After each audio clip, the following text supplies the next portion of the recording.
নমস্কার দর্শক বন্ধুরা, সঞ্চিতা সোমলামে আপনাদের সবাইকে স্বাগত। আজ আমি একটা হেলদি স্মুদি রেসিপি আপনাদের সঙ্গে শেয়ার করব। Oats smoothie. এটা আপনারা যে কোনো দিন বানাতে পারেন, যে কোনো অকেশানও বানাতে পারেন। আবার ব্রেকফাস্ট বানাতে ভালো লাগছে না, তাহলে এটা বানিয়ে খেতে পারেন। আমি আমার ছেলেকে মাঝে মধ্যেই বানিয়ে দিই, আর খুব তাড়াতাড়ি হয়ে যায়, আর বেশ হেলদি। এখানে আমি চিনির ব্যবহার করিনি। চলুন রেসিপিটা দেখে নিই। তাহলে আমি একটা মিক্সিং জারে হাফ কাপ ওটস নিয়ে নিয়েছি। তাতে আমি বেশ কয়েকটা কাজু বাদাম আর কিশমিশ দিচ্ছি। পরিমাণটা নিজেদের পছন্দ মতো নিতে পারেন। এবার এটাকে আমি মিক্সিং জারে দিয়ে দিচ্ছি ওটসের সঙ্গে। তারপর এটাকে আমি শুকনো অবস্থাতেই গ্রাইন্ড করে নেব, কোনো রকম জলের ব্যবহার করব না। দেখুন, শুকনো গ্রাইন্ড করে নিয়েছি। আজ আমি একজনের পরিমাণেই বানাচ্ছি স্মুদি। এবার এর মধ্যে আমি দিয়ে দিচ্ছি একটা পাকা কলা। কলাটা খোসা ছাড়িয়ে নিলাম।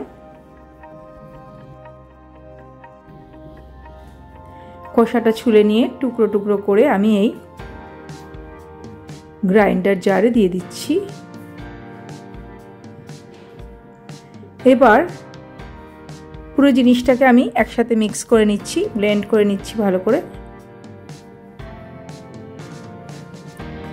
ব্লেন্ড করা হয়ে গেছে। এবার আমি নিয়ে নিচ্ছি একটা বড় মিক্সিং জার।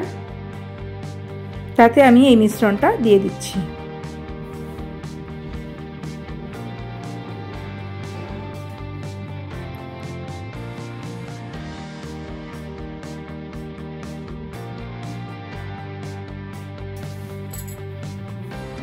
এবার আমি এতে দিয়ে দিচ্ছি 1 গ্লাস দুধ। দুধটাতে সরও আছে, আপনারা চাইলে সরটা অ্যাভয়েড করতে পারেন। দুধটা জাল দিয়ে আমি ঠান্ডা করে তারপর দিয়েছি।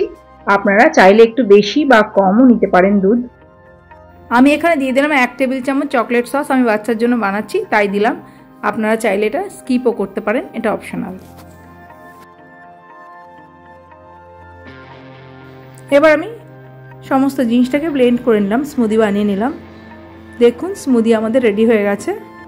এবার এটাকে আমি সার্ভ করছি। আমি একটা মাগের মধ্যে নিয়ে নিচ্ছি স্মুদিটা, ঢেলে নিচ্ছি আমি মাগে।